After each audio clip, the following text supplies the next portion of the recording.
fishing a live bait and you want lots of action swimming around, it basically, the knot is not butting up tight against a hook eye. Here's how we do it.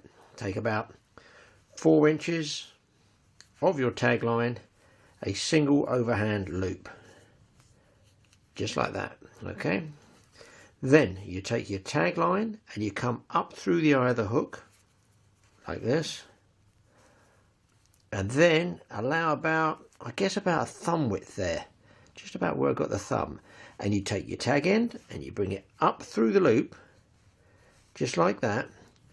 So you can see the little loop, the sort of knot and loop. You slide it down a bit if you want, and then you go around here. 1, 2, 3.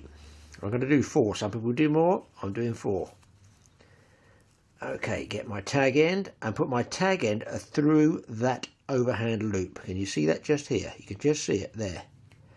Now I'm going to tie this. It'll probably be a bit longer than I would use for fishing, but it just makes it easy to show you. Just start pulling it down. Get a bit of spit on there. Hold the tag end at the same time. It'll start cinching down. Now I'm going to put pressure on here on the main line, and that pulls the knot down. Now, because this is 70 pounds, not what I'd normally be using, I do use it for marlin though, I just rock it backwards and forwards, and we'll take a good old pull at this. Now let's take a wrap on this, and it's pulling it down tight. Okay, now when I've pulled it down tight, I still give it a good tug backwards like this, just to retighten it, rock it backwards and forwards a bit. Now there you can see is the loop, so that you can rotate, your lures can work properly, your live bait can swim around freely, and that is a really strong knot. Now you can snip the tag end off of this one. Now these, I would still leave it sticking out. As I say, they're going to eat the whole fish. It might be a 1 pound fish on the end of here that you're going to use if it's marlin, but you can use this live bait rig for anything at all. You can also melt that back with a life if you want. If you do, just put your nail or something there, so you just warm it and you'll see it start to shrink back down. So there's the loop knot, and plenty of movement on it, and it is very, very strong. I can't break it on that at all. Loop knot, use it for live baiting and lure fishing. Okay, next one I'm going to show you, I call it a snelled hook. That's S-N-E-L-L-E-D, snelled hook. You use them for mackerel feathers, making up your mackerel feathers, or a lot of people use them for bait fishing. Now I'm going to have a trouble tying this one. I have to lean right round the camera, coming from the other side. Let's start that again. So I'm going through the eye here, leave a good 4 or 5 inches, 6 inches. Then you're going to roll this loop back. I'll move my hand so you can see the loop. You've got a loop there. I'm going to just keep my finger there, and I'm going to roll the main tag line around the main line, butting it up from the eye, back of the, or the base of the eye of the hook. That's 2 turns, 3 turns, 4 turns.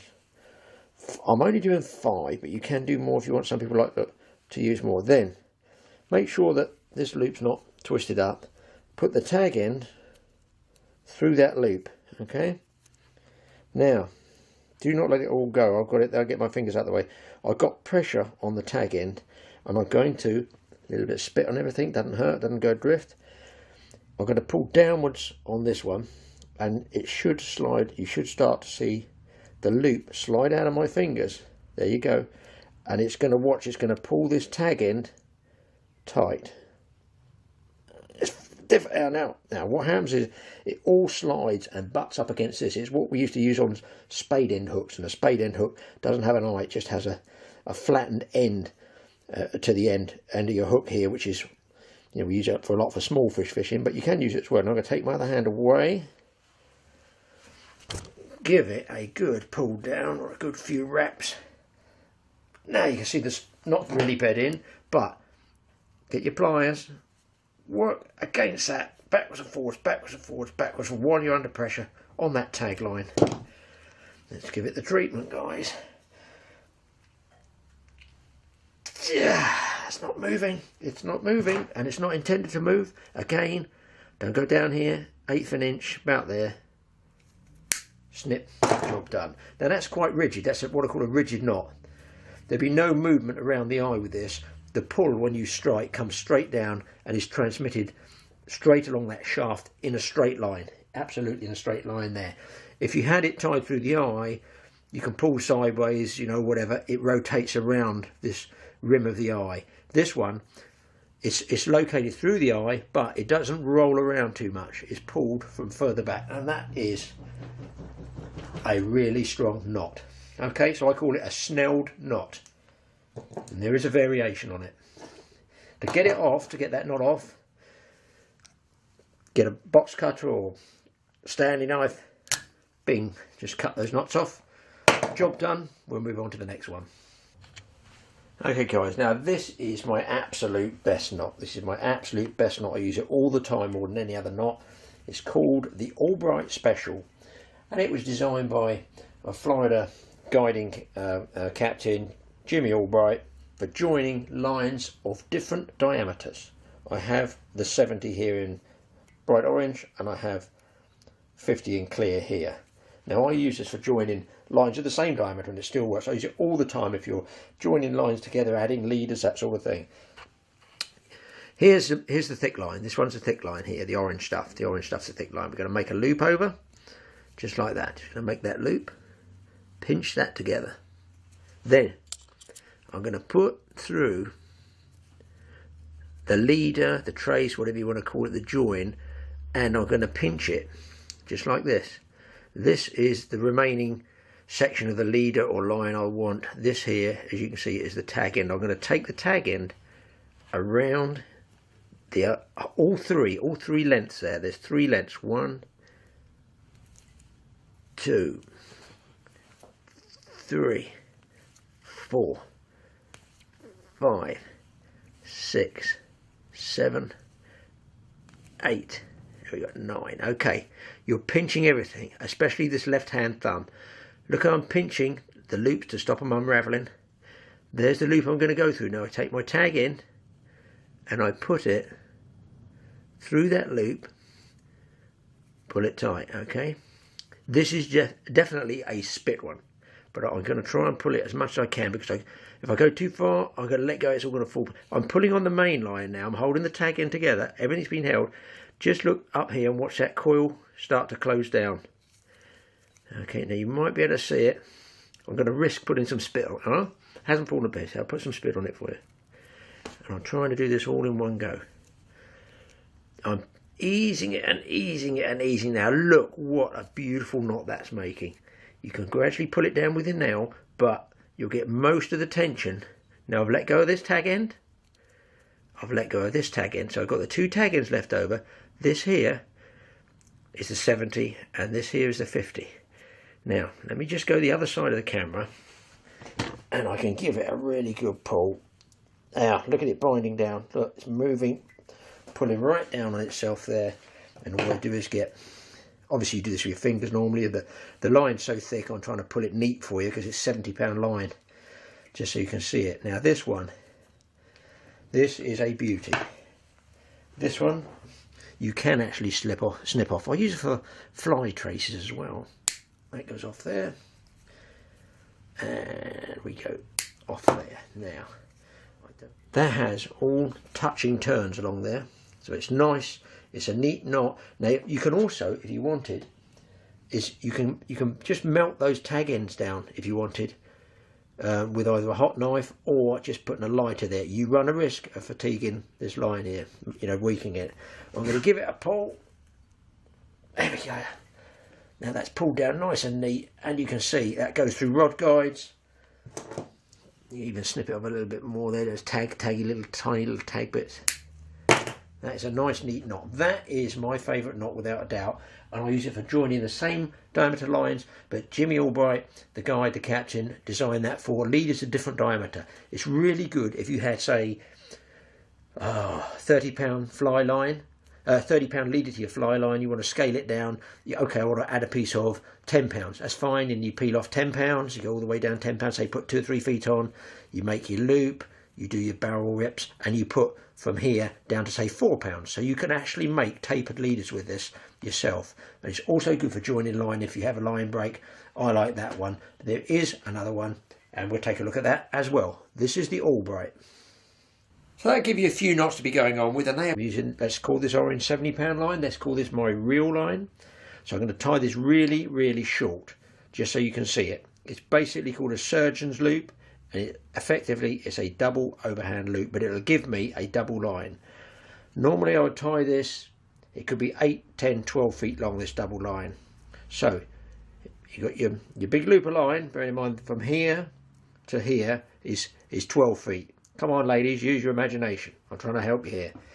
Just get both doubled lengths and roll it over. Put the whole of the loop, you're going to have to feed the whole loop through here. I'm just doing it easily because I'm tying it short so you can see it. That goes right the way through once, but don't do it once, do it twice.